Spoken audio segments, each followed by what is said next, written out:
regresar con mi doctorado, ustedes se pueden imaginar que me tocó una vivencia muy interesante. Déjenme contárselos de esta manera. Yo había pedido que yo quería estudiar Derecho Administrativo. Ese era el Derecho Público era mi pasión, y había estado aquí de asistente de cátedra en Derecho Administrativo, y entonces decía Derecho Administrativo. Cuando el consejo asesor me dice, usted vaya a estudiar Derecho Ecológico, lógicamente ustedes se pueden pensar que para esa época, en el año 1976, ¿verdad?, decirle, bueno, usted va a estudiar Derecho Ecológico, cosa que aquí ni en este país ni en muchos países de Europa era una cuestión muy conocida. Pues entonces yo me enojé un poco, ¿verdad?, me frustré un poco de aquello. Lógicamente, cuando llegué a Francia, pues me di cuenta de que el derecho ambiental estaba dentro de lo que era la carrera del derecho público. O sea, formaba parte casi que del derecho administrativo. O sea, el derecho ambiental está muy muy al derecho público. Entonces tienen hoy un derecho administrativo ambiental, derecho constitucional ambiental, tributario ambiental, derecho internacional ambiental. Entonces ustedes pueden ligar el derecho público mucho a lo ambiental. A pesar y no a pesar, y con la alegría de saber que también el derecho ambiental ha desarrollado todo su objeto, ha desarrollado sus institutos y principios. Entonces, pero siempre muy ligado al derecho administrativo. Bueno, esto para contarles que al regresar al país, pues lógicamente, bueno, estando en Francia también me doy cuenta de la trascendencia que empezaba a tener el derecho ambiental en el mundo. Y mi tesis doctoral fue precisamente sobre el derecho ambiental en Costa Rica, en aquellos momentos muy incipiente, pero me la aceptaron allá y así fue como la hice. Cuando regresé aquí, ustedes se pueden imaginar que también el asunto fue bastante interesante, puesto que regresé como la primera persona que por lo menos regresaba con un doctorado y que estaba interesado ya en el derecho ambiental. Y si no hubiera estado interesado, el destino, la vida, los astros alineados, como ustedes quieran decirlo, me empujan a que, nomás entrando a la facultad, me topo con que ya tengo que empezar a desarrollar qué significa esto que me mandaron a estudiar a Francia, y que tenía que tener en nuestro país algún tipo de implicación, algún tipo de resultado. Bueno, así fue como organicé entonces la primera cátedra abierta, opcional de Derecho Ambiental, y por ahí después, siendo decano, ya lo pusimos como obligatorio el curso de ambiental, por eso ustedes están aquí, y después hicimos el énfasis en ambiental, igualmente con otros énfasis, y bueno, hicimos después la maestría en Derecho Ambiental.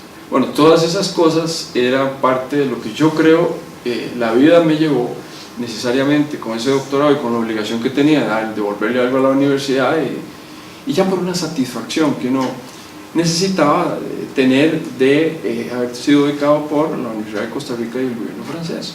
Entonces esto se los cuento porque igualmente, entonces ustedes se imaginarán que me empezaron a llamar del Ministerio del Ambiente. En aquellos tiempos don Oscar Arias y el ministro Umaña me llamaron ahí para que fuera el coordinador de la parte legal de la estrategia CODES, Estrategia Costarricense de Desarrollo Sostenible. Creo que en aquel momento éramos los segundos países en el mundo que elaborábamos este tipo de estrategia a solicitud de OICN, que estaba muy detrás de esas estrategias. Bueno, me tocó estar en ese momento muy ligado a eso, pero déjenme contarles que tal vez un poco más atrás, recién llegado, me piden que por favor en una entrevista con un periodista, me piden que por favor, me agarraron así de repente y me dicen, mire, ¿cuáles serían para usted los 3 aspectos fundamentales que necesita Costa Rica? Le estoy hablando de 1985, 84, por ahí, creo que fue en el 85, me pregunta que cuáles son esos 3 elementos. Entonces yo le dije, mira, me parecía que necesariamente teníamos que buscar una reforma constitucional, que necesitábamos buscar una legislación ambiental que fuera un poco más clara, relacionada con la Constitución, que es lo que ahora les voy a hablar, y después les dije que me parecía que teníamos que tener la estrategia, que ya de hecho la veníamos hablando, pero que teníamos que darle mayor importancia. Esos 3 aspectos que yo los dije en el 85, ahora vuelvo adelante, fue cuando el ministerio, yo imagino que más de una persona lee La Nación, en un momento lo leyeron esos señores, y de alguna manera yo quiero contarles que creo que por ahí hubo una influencia en el sentido de que me metieran un poco a trabajar en la estrategia, y que después la Asamblea Legislativa me llamara para que ayudara como coordinador de la comisión que íbamos a ver la reforma constitucional. En el Ministerio del Ambiente pues fue muy interesante porque fue el primer documento, con sus deficiencias y todo lo que ustedes quieran, el primer documento que se hizo como estrategia, que ya contenía absolutamente todos los factores necesarios dentro de lo que se podría llamar una estrategia ambiental necesaria para el país, incluso con los contenidos que se pedían a nivel internacional. Y yo creo que desde ahí ya yo empecé a decirles que teníamos que elaborar una reforma constitucional como algo fundamental en el mundo. Ahora, ¿por qué? ¿Por qué la reforma constitucional? Yo quiero contarles a ustedes que en realidad no me estoy atribuyendo, no quiero tener la falsa modestia tampoco, pero no me quiero atribuir el hecho de que fue porque yo lo dije que se dio todos estos factores. En realidad, fíjense ustedes que yo les pongo ahí, cuando hablamos de la reforma del artículo constitucional en esta primera filmina, ¿por qué?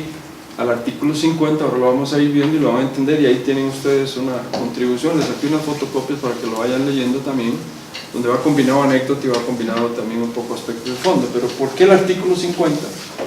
¿Por qué digo yo que una contribución a la hermenéutica ambiental?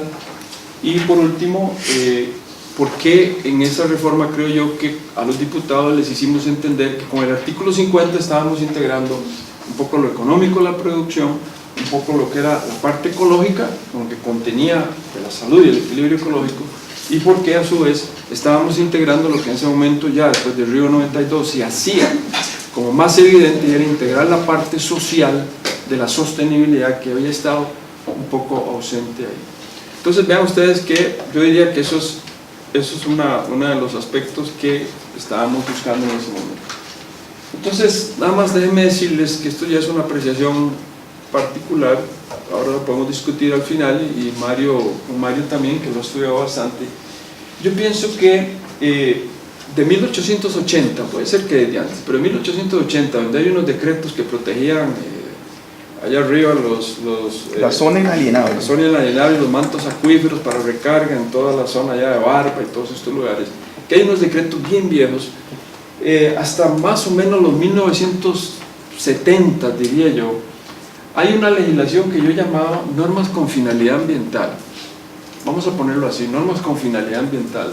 No es lo que uno podría llamar el derecho ambiental en sí ya constituido, que para mí el derecho ambiental como tal, ya como una ciencia más clara, yo creo que la podríamos empezar a definir más claramente en nuestro país en esa época que yo llamaba época de oro, que es cuando se da la reforma a la Constitución en 1994. ¿Por qué? Porque es a partir de ahí donde me parece a mí que nosotros podemos integrar más fácilmente el objeto del derecho ambiental, cuando en el artículo 50 logramos meter la salud y el equilibrio ecológico, ¿verdad?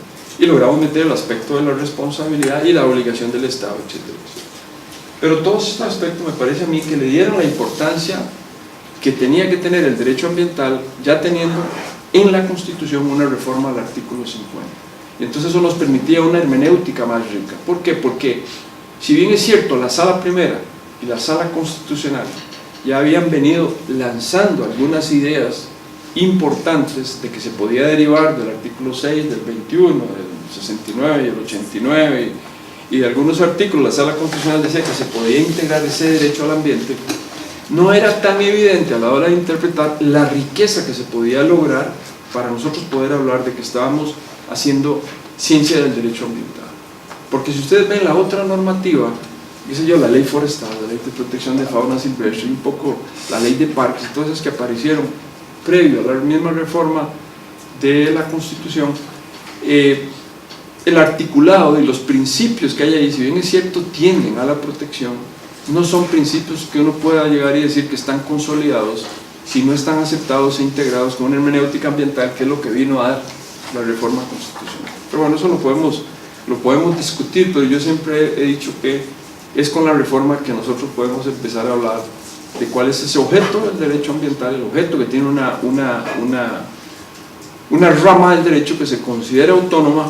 Ahí empieza a consolidar su objeto, ahí empezamos a consolidar ciertos principios, ¿verdad? Y empezamos a consolidar ya institutos específicos que se derivan más fácilmente. Ahora, ¿por qué? Y en eso que yo les decía, ¿por qué el artículo 50? Yo quisiera que lo habláramos un poco claramente, porque cuando nosotros estábamos en la Asamblea Legislativa, vean ustedes que digamos que los aspectos que nosotros vamos a discutir en la Asamblea Legislativa, ya Costa Rica ya tenía compromisos adquiridos, ya había firmado tratados, y aquí estoy poniendo solo uno, es para dar una idea de lo que nosotros vivimos ahí en la Asamblea, en el sentido de que cuando a nosotros nos llama doña Lidia González, una diputada, y nos dice que, de Liberación en ese momento, y nos dice que ella cree que era importante que nosotros participáramos en un proyecto que se llamaba el proyecto geotérmico de Miravalles, para la vigilancia del proyecto geotérmico de Miravalles. En ese momento, cuando nosotros estábamos participando ahí, los diputados, si bien es cierto, la protección del proyecto geotérmico de Miravalles era una protección que se tenía que dar específicamente para ese proyecto, los diputados nos preguntaron, mire, pero ¿qué más podemos hacer? Era una cosa, en ese momento era muy interesante, era otra época, ahora eso no pasaría, pero ni el primer debate, yo creo, o sea, ni de comisión yo creo que pasaría eso. Pero en todo caso fue muy interesante porque los diputados se mostraron interesados, y si bien es cierto, estábamos trabajando en ese proyecto geotérmico de Miravalles que estaba subdividido en comisiones, esa comisión que nosotros trabajábamos tenía que ver específicamente con la legislación, los aspectos legislativos. El diputado pregunta, bueno, pero ¿cómo hacemos nosotros para reforzar lo que necesitamos hacer en el proyecto geotérmico de Miravalles? Porque la legislación no era tan abundante como para decir qué principios, de qué manera protegemos un proyecto tan grande como el proyecto geotérmico de Miravalles para la producción de energía eléctrica, al lado de un parque, en fin, toda la problemática que podía existir ahí. ¿Cómo hacemos nosotros para proteger si no tenemos otros instrumentos? Inmediatamente nosotros les dijimos, mire, hagamos una cosa, porque no planteamos de una vez una reforma constitucional. Y les pareció muy bien, y de una vez, miren, ¿qué más? Y bueno, ¿por qué no planteamos de una vez una ley orgánica del ambiente?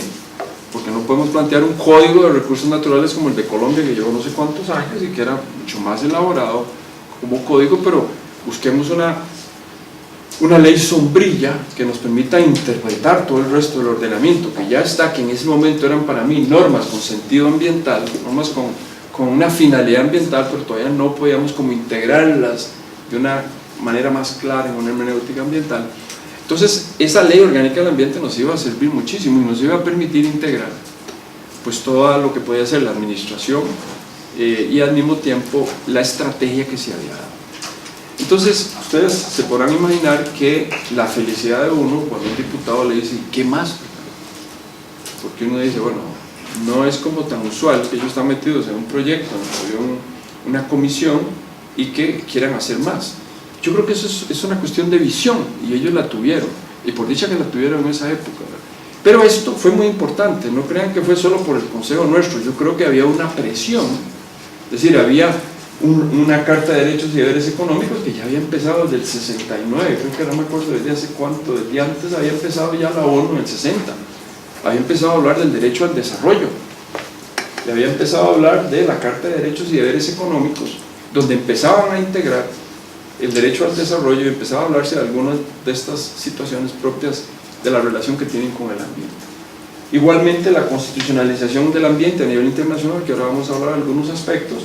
Segundo, esta comisión de que les hablaba, el proyecto geotérmico de Miravalles y la reforma al artículo 50 y la LOA. Estos aspectos que están ahí fue lo que hizo que los diputados, creo yo, sintieran que cuando les estábamos proponiendo esta bandeja, por decirlo así, ¿verdad?, y cómo explicarles a ellos que Costa Rica había adquirido una serie de compromisos, incluso cuando nosotros empezamos a elaborar esto, ya Río 92, la Agenda 21, ya estaba ahí, ya estaba el convenio marco de cambio climático, es decir, había ya ahí toda una efervescencia de compromisos que había adquirido Costa Rica, que en ese momento estaban calientitos, ¿verdad?, que ellos los conocían, y que llevó durante el proceso, porque créanme que eso no fue que en el 94 nos sentamos y dijimos haga esto y se haga, no, el proceso de constitucionalización del ambiente empezó casi que desde 1989, por ahí, 90, saliendo nomás del Ministerio del Ambiente, en lo que tenía que ver con CODES, con la estrategia, casi que pasamos a la Asamblea Legislativa al año, a los 2 años. Es que 89 y 90 habíamos empezado a hablar un poco de todos estos aspectos y por eso fue que llegamos con todo esto, lo llevamos a que los diputados se convencieran. Y estos son nada más unos aspectos, ¿verdad? Hay mucho más. Costa Rica había tenido mucho más compromisos que este, que yo creo que vinculan, ¿verdad? Pero yo quiero señalar esto porque fueron un poco los que nosotros les hicimos ver a los diputados. Ahora, yo quiero, en forma anecdótica, contarles que cuando uno está ahí en la Asamblea Legislativa, es muy interesante porque si bien es cierto, hay diputados que son un poco más progresistas, hay otros que muchas veces no saben ni dónde están parados, ¿verdad? O no saben ni qué es lo que quieren, ni saben de qué se les está hablando, ¿verdad? Y lógicamente ellos son los que van a votar un proceso. Pero en este caso, si bien es cierto, yo en el artículo que ustedes tienen ahí no digo cuál presidente, pues fue Miguel Ángel, ¿verdad? Y quiero contarles esto porque ahora ustedes van a ver por qué les digo esto, pero don Miguel Ángel, en un momento determinado, cuando estábamos hablando ya del proyecto, cuando ya estábamos sentados, ya lo habíamos aceptado, ya se había redactado, vean ustedes que en este proceso don Miguel Ángel me llama y me dice, bueno, mire, hay 3 proyectos ahí de reforma constitucional. Cuando yo hablé de cuál artículo reformar, yo dije en aquel momento el artículo 6, les dije yo ahí entre lo que estábamos hablando, luego en la comisión nos llegamos al convencimiento que no podía ser el artículo 6. Si ustedes ven que alguien por ahí oyó o leyó lo que yo había dicho, y entonces habían 2 diputados que habían planteado 2 reformas al artículo 6 de la Constitución. El primero, como ustedes ven ahí, dice también protegerá el ambiente en todo el territorio nacional procurando el mantenimiento ecológico favorable, ¿verdad? Y el segundo lo que hizo fue que copió el artículo 1 del Código de los Recursos Naturales de Colombia. Y eso era lo que querían meter en la Constitución en el artículo 6. Ahora, ¿qué es lo que ustedes encuentran ahí problemático? Vean ustedes que ese es un artículo que no está ni siquiera dentro de los derechos individuales, menos en los sociales, ¿verdad? Entonces vean ustedes que es un artículo que tiene que ver con el derecho del mar, si ustedes quieren, el mar territorial. Entonces, en realidad el artículo no se prestaba para hacerle una reforma constitucional de tal envergadura, tan es así que vean ustedes que cuando ellos nos dijeron que qué queríamos hacer, les dijimos que el artículo constitucional no nos atrevimos, ni siquiera, pues estábamos sorprendidos, no nos atrevimos a decirles que por qué no toda una sección, ¿verdad? Que por qué no todo un título de la Constitución, como se quiso hacer después. La redacción que nosotros teníamos del artículo 50 era esta que está aquí. El Estado garantizará a toda persona el derecho a un ambiente sano y ecológicamente equilibrado. Los organismos públicos impulsarán un desarrollo sostenido de los recursos naturales y el ambiente y respetarán las disposiciones contenidas en leyes, planes y cualquier otras regulaciones en materia ambiental. Todo habitante del país tiene expresa obligación de contribuir a la preservación de los recursos. Las acciones orientadas a evitar y corregir situaciones generadoras del deterioro del ambiente son de interés público. Esto fue el planteamiento que nosotros le hicimos, porque vean que nosotros ahí estamos planteando varias cosas que son pues bastante importantes, ¿verdad? Lo primero es el reconocimiento, ¿verdad? Pero ustedes ven que cuando nosotros discutimos, hicimos mucho énfasis en que los organismos públicos tenían que impulsar un desarrollo sostenido de los recursos naturales. Esta fue la polémica más grande, ni siquiera lo que sigue. Cuando Miguel Ángel me llama, y el asunto fue que me llamó a mí, porque yo me acuerdo que fui solo, ni siquiera fuimos todos los de la comisión, donde estaba doña Patricia Madrigal, la actual viceministra, estaba doña Roxana Salazar, creo que éramos los tres más, había otros que se sumaron, pero fue cuando la ley orgánica que yo pedí que por favor se trajeran científicos para redactar esa ley, es decir, biólogos, que trajeran economistas para enriquecerla más. Por eso ustedes ven que la ley orgánica tiene a veces unos términos, incluso fueron cambiados, pero tiene unos términos que son fruto de gente que está más metida en el mundo de la ciencia, etc. Pero bueno, en todo caso, más bien mucho de lo que ahí se había integrado, eso fue que se eliminó posteriormente. Pero vean ustedes que este artículo, me llama el presidente de la Asamblea y me dice, don Rafael, vea, ya ustedes lo verán ahí, porque ahí lo pongo por escrito para que don Mario no, como Mario me dijo esto y me asustó, yo también lo puse por escrito, por si acaso. Pero en todo caso, déjenme decirles que él me llama y me dice, mire, ¿cómo vamos a poner en la Constitución? ¿Cómo vamos a obligar a un país a que tiene que entrar dentro de un tipo de desarrollo sostenible? ¿Cómo le va a imponer a usted al país un tipo de desarrollo si el país puede escoger cualquier otro? No tiene por qué ser ese, ¿no? Claro, yo, miren, sinceramente en esos momentos uno se queda como pensando, ¿verdad? Qué raro, ¿verdad?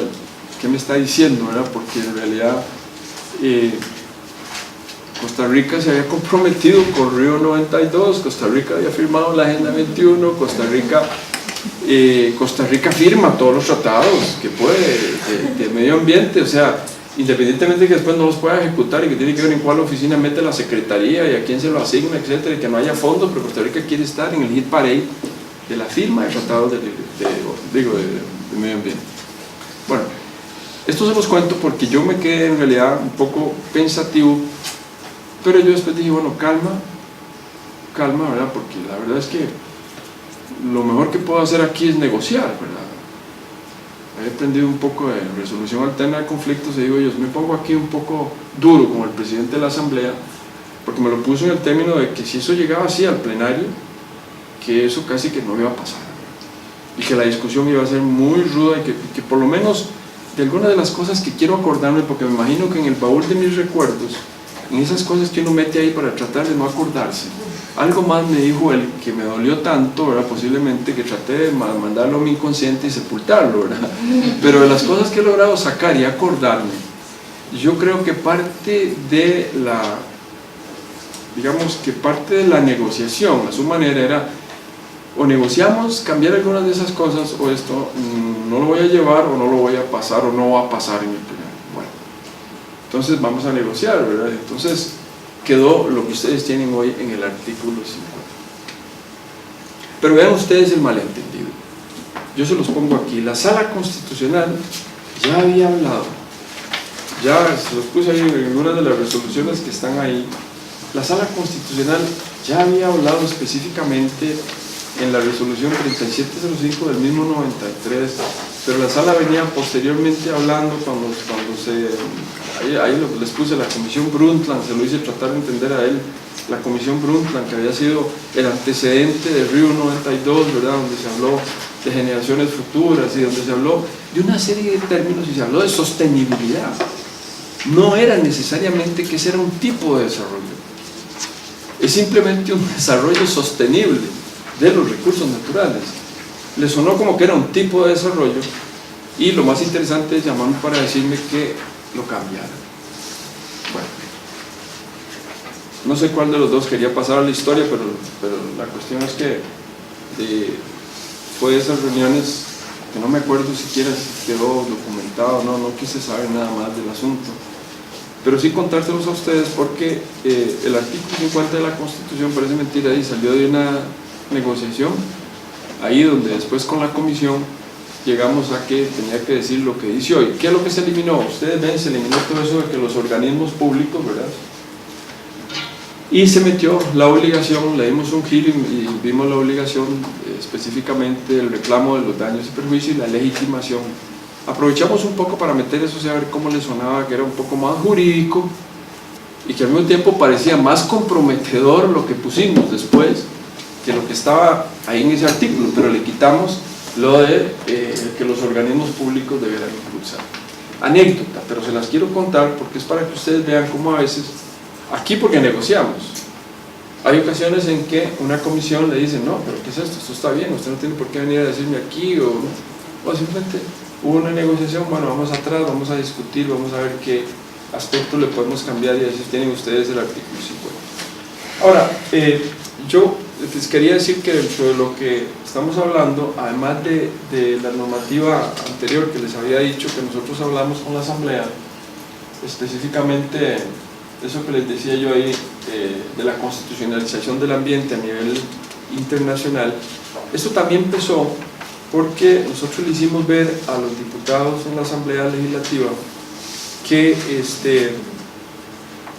ya había una gran cantidad de países, tan es así que nosotros los dos criterios, vamos a ver, los dos elementos que para mí estaban en la mayoría de las constituciones y era lo que más se discutía como parte del objeto del derecho ambiental, lo estábamos tomando de constituciones que ya en el mundo lo habían desarrollado. Ahí se los pongo yo en este de temas claves de la constitución política, que tiene que ver con la constitucionalización del ambiente en Costa Rica, la tutela constitucional del ambiente. Y vean ustedes que ahí les pongo una gran cantidad de constituciones que, por ejemplo, la del Congo, en el 92, en el artículo 46, todo ciudadano tiene derecho a un ambiente sano, satisfactorio y durable y la obligación de defenderlo. El Estado tiene obligación de buscar su protección y conservación.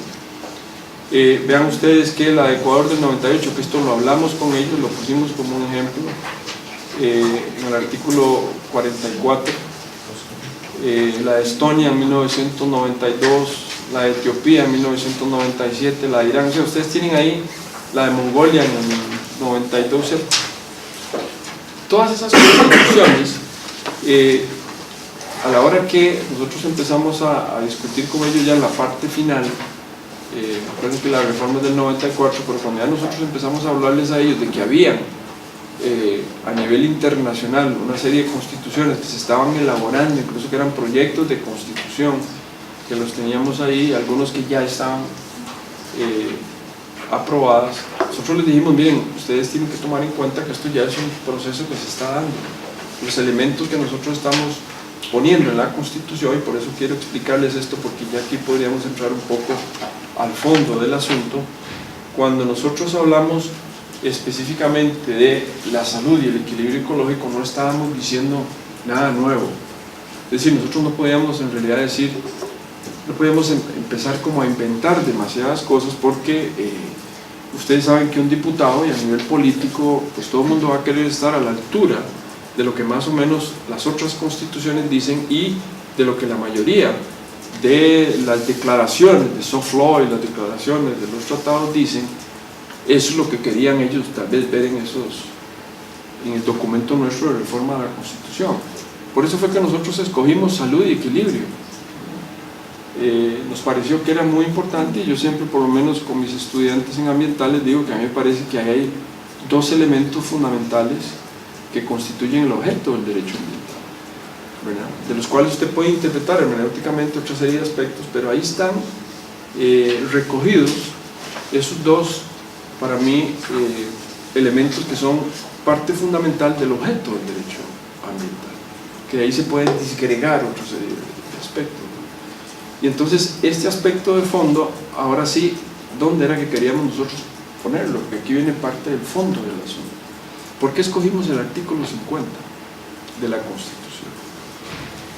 Y vean ustedes que una de las críticas que también hacían los diputados cuando nos reuníamos en la comisión era que el artículo 50, si ustedes recuerdan, tiene una parte muy programática, ¿verdad? En el primer párrafo del artículo 50 tiene un párrafo muy programático que habla de la distribución de la riqueza, ¿verdad? Que habla de la producción, y todos estos aspectos en realidad para nosotros eran importantes, porque nosotros lo que queríamos precisamente era que de la mejor manera posible, además de lo que dijera el texto en sí de la Constitución, que ya lo hemos logrado con eso que ustedes tienen ahora, la interpretación, la hermenéutica que nosotros queríamos que se reforzara, que ya la sala algunas cosas venía diciendo, pero no tenía el artículo ideal para fortalecerlo. Lo que nosotros queríamos era que se entendiera que el derecho ambiental estaba metido dentro de todo un concepto de sostenibilidad. ¿Y cuáles son esos aspectos de sostenibilidad? Cuando ustedes le hablan, cuando Mario, cuando ustedes hablan de sostenibilidad, ¿cuáles son los tres criterios fundamentales de la sostenibilidad? Social, económico, lo ecológico y lo social. ¿Sí? Hay alguna que otra cosa que se le puede adornar ahí, pero digamos que al inicio piensen que estamos hablando después de la Comisión Brundtland, que estamos hablando en Río 92 y que estamos hablando de que los diputados tenían que tratar de entender eso de la mejor manera posible. Entonces el artículo ideal, ¿verdad? Para no hacer mucho alboroto, porque no nos iba a aceptar una sección menos un título, Vean ustedes que ni siquiera posteriormente con Abel se pudo hacer, y por ahí andaba dando vueltas, creo, ¿verdad? El bendito proyecto de reforma de toda una sección de la Constitución. Pero en todo caso, en ese momento nos resultaba claro el que hablarles de que el artículo 50 tenía una parte programática, pero donde estaba muy claro que se quería aspectos de producción y un mejor reparto de la riqueza. ¿Cuál riqueza? Lógicamente, si ustedes piensan en la Constitución del 49, los constituyentes ni siquiera les pasaba por aquí el derecho ambiental, pero estaban hablando de la riqueza. Hermenéuticamente, ¿qué podemos nosotros agregarle a esa riqueza? ¿Es solo la riqueza en sentido económico, exponencial, de crecimiento? Lógicamente que no. Le podemos agregar la riqueza ecológica que tiene un país, la riqueza humana, el desarrollo social, la lucha contra la pobreza. Todos estos aspectos son cuestiones que inmediatamente cuando uno lo piensa con los diputados, ellos les pareció, y eso fue lo que dijo Miguel Ángel en la reunión por lo menos, ¿verdad? Les pareció que era como la reforma que tenía un mayor sustento para que quedara integrada con todo el aspecto de la sustentabilidad o el desarrollo sustentable, sostenible, sostenido, como ustedes quieran. Pero en todo caso, ese es un primer aspecto de fondo, o estructural, de lo cual quería hablarles porque es sumamente importante. El otro aspecto, igualmente estructural, es que está dentro del capítulo de garantías sociales. Y por ese lado se podía ir entendiendo mejor como un derecho humano de tercera generación, que junto con el artículo 74, si ustedes lo ven ahí se los pongo en el análisis que les hago, en el artículo 74 de la Constitución muy claramente habla de que todo esto se puede integrar con los principios cristianos y sociales. Vayan, léanse las encíclicas de los papas, parece mentira, pero hay muchas veces un material muy rico que ellos integran la parte religiosa, la parte de los deberes y obligaciones del hombre con la naturaleza, que yo creo que es el Papa Francisco últimamente, Laudato Si, en la que retoma muchos de esos temas, ¿verdad? Pero ya se vienen hablando de eso. Entonces, estructuralmente era importante que quedara ahí en el artículo 50. Creo que eso los diputados lo entendieron y yo creo que lo logramos. A mí me parece que lo logramos. Yo creo que no había otro artículo mejor que el 50 con ese artículo, con ese párrafo primero, que hablando de producción, vuelvo a repetir, que hablando de aspectos económicos, que hablando de mejor reparto de la riqueza. ¿Para qué se reparte mejor la riqueza? Para que haya menos pobreza. Entonces, para nosotros tenía importancia eso. ¿Por qué? Porque esto yo lo uso para gráfico con mis estudiantes, porque para nosotros tenía importancia esto. Miren, yo hablo de esta ecuación, ¿verdad? P más P más menos P más P igual de S. ¿Qué significa eso? Bueno, ahí dice producción más protección más menos pobreza más participación igual desarrollo sostenible. Y como toda ecuación, si ustedes se acuerdan en el colegio de física o química, tiene que estar equilibrada, balanceada, equilibrada, ¿se acuerdan ustedes? Pues es el mismo sentido. Yo no puedo tener ni mucha protección solo, no puedo vivir solo de un equilibrio constante, no puedo vivir de lo que pongo ahí como integridad ecológica, que no son palabras mías, son de textos de Soflo que han hablado de integridad ecológica ya. Ya no se habla solo de la protección, pero la protección tiene que ser integridad ecológica y en el sentido más ecosistémico del término. Pero yo tengo que producir. Nuestro país tiene que producir. Pero ¿cómo tiene que hacerlo? Tiene que hacerlo con eficiencia económica. Entonces la P de la producción, que está claramente en el artículo 50 de la Constitución, yo la integro con el párrafo segundo, y entonces voy a los aspectos productivos, perfecto, sí, mejor reparto de la producción, la riqueza, etc. Y después viene la protección. Le integro el párrafo segundo y viene la obligación de proteger ¿qué? La salud y el equilibrio ecológico. Y obligo al Estado y obligo a las personas a que denuncien cualquier problema ambiental, que están legitimadas para hacerlo, y a los daños ambientales. No puede existir un Estado ni puede existir la evolución de una democracia, ni un Estado fuerte, social, de derecho, si no se responsabiliza al mismo Estado y a las personas de los daños, de cualquier daño, pero de los daños al ambiente sobre todo. Y vean ustedes que esta otra parte de la ecuación, que tiene que ver menos P más P, dentro del paréntesis, ya no me acuerdo en matemática cómo era que se eliminaban los paréntesis redondos, pero bueno, había una forma de eliminar los paréntesis redondos. Pero en todo caso, en esta ecuación, el asunto es que esta segunda parte de la ecuación es la parte más social, que se empieza a dar en Johannesburgo, que se empieza a dar en el Río más 20, etc. Que los documentos empiezan a pensar que no se podían quedar solo con las dos P's, que es lo que estaba mucho en los, digamos, que era más evidente en los textos anteriores, ¿verdad? Río y anteriores al Río, donde se hablaba de la producción, que ningún país puede dejar de producir, no podemos dejar de producir, pero cómo servirnos de nuestros recursos naturales en esa producción y a su vez tratar de ejercer algún tipo de protección. Y después viene la parte más social. Yo no puedo tener un derecho ambiental, no puedo tener una estrategia que no me piense en cómo lograr menos pobreza, cómo disminuirla. Siempre pongo el bendito caso del pago por servicios ambientales. Era una locura para una persona someter su bosque, si lo quería hacer un campesino más o menos pobre o no tan pudiente, someterlo precisamente a un pago por servicios ambientales, porque tenía que contratar ¿cómo se llama? Un regente, ¿verdad? Todavía. Que los les costos cobra son no sé altísimos. cuánto, ¿verdad? Y los costos que puede tener. Entonces, vean ustedes que ahí se produce un cortocircuito. Tengo una genial forma realmente de poder lograr la sostenibilidad.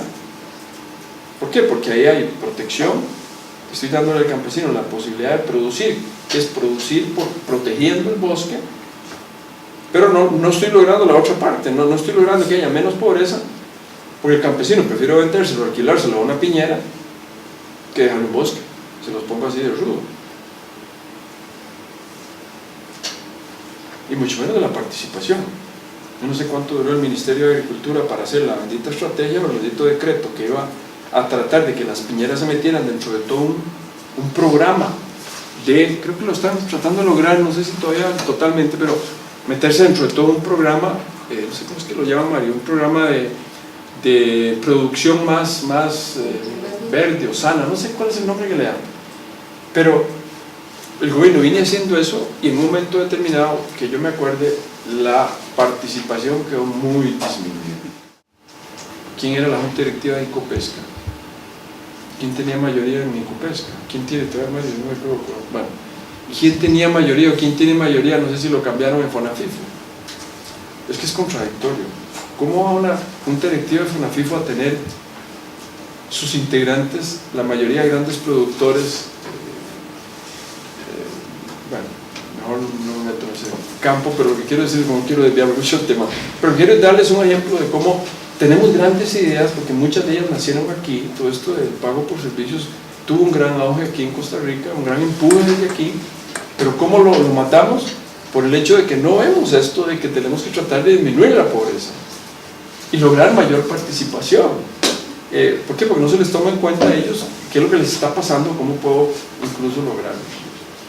Bueno, en todo caso, vean ustedes que todo esto que les estoy explicando hoy muy modernamente, nosotros estamos en lo que se llama la sociedad del riesgo, ¿verdad? Aquí donde dice riesgo, esto es muy importante. ¿Por qué? Porque si nosotros no logramos integrar en la ecuación, si nosotros no equilibramos bien la ecuación, nos estamos convirtiendo en un país que estamos dentro específicamente de zonas de alto riesgo, y de hecho lo estamos en el cambio climático, lo estamos en agricultura hoy también, y lo estamos en muchísimos aspectos que este sociólogo alemán que habló tanto de Ulrich Beck, que habló tanto del problema de la sociedad del riesgo, ustedes lo ven hoy. Nos cae Otto nos da directamente, los huracanes en la historia nunca nos habían pegado tan directo, producto del cambio climático, no sé, pero digamos que nos pegó directo. ¿Cuántos huérfanos de fauna silvestre quedaron ahí? Ustedes no tienen idea. Me llamaron ahí para una asesoría. Increíble cómo la gente del SINAC y el Ministerio de Ambiente lo que hacían era llevarle los osos perezosos, las lechuzas por montones a los refugios de vida silvestre, tratándose. La vida silvestre es que dominio público. Entonces yo le estoy dando a un refugio de vida silvestre, mire, tome, cuídemelo, y vean a ver cómo usted me lo puede hacer para, si es posible, devolvérselo al ecosistema, o a ver cómo lo cuida. ¿Y le estoy pagando algo? No. ¿Y le estoy facilitando algo? No, tampoco. Entonces, vean ustedes qué contradicciones se producen en cuestiones de cambio climático, pero en cuestiones donde, buscando eso que se llama una posible resiliencia social, que es cuando organismos de gobierno, cuando ONGs, cuando esta gente que son refugios privados, que fue el que me llamó, empieza a recibir esa cantidad de osos perezosos, y resulta ser que un grupo de veterinarios se integran para ver cómo hacen para ayudar, y cuando llegan a ver los estudios de veterinaria, resulta ser que no hay estudios serios ni claros ni en abundancia sobre el oso perezoso. Entonces resulta ser que les tienen que hacer análisis de radiografía, entonces tienen que afectarlos, y resulta ser que las leyes en Costa Rica, la ley de protección animal y la ley de fauna silvestre, dice que a los animales no se les puede someter a ningún tipo de estrés, ¿verdad? Ni a ningún tipo de condición que haga que el animal se sienta. Vean ustedes cosas que tienen de alguna manera que arreglarse en este país por esto, porque el oso perezoso de 2 dedos es sumamente agresivo. Usted no puede ponerlo como el otro que sí hace así, usted lo sienta para hacer una radiografía, yo sé que es como una mascota, ¿verdad? Pero el otro no, tiene sus 3 garras y es muy agresivo en el sentido de que se molesta muy rápido. Entonces, ¿cómo le hace usted una radiografía a un tipo de animal de estos?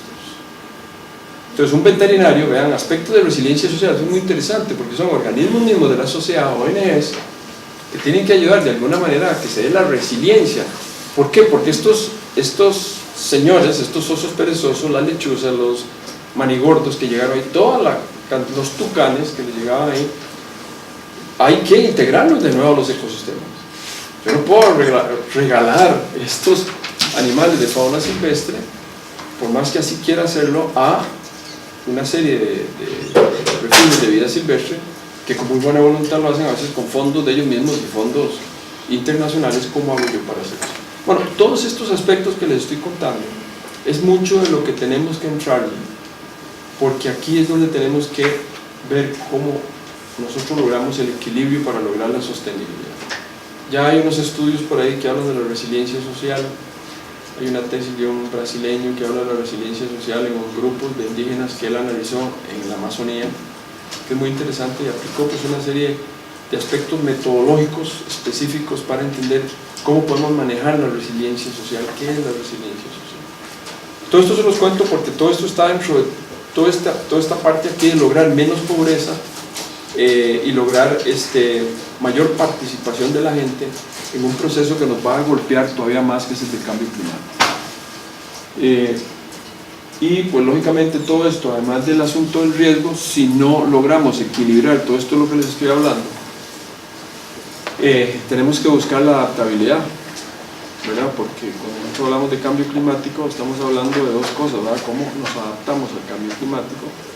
Y un ejemplo claro, esto que les hablaba del refugio de vida silvestre, es lo que se está tratando de lograr es la adaptación posteriormente de la fauna silvestre a los ecosistemas, cómo sanear los ecosistemas cuando un huracán nos pega de frente, y que nos dice que no nos va a pegar otro pronto, seguido uno del otro, y las pérdidas son muy grandes.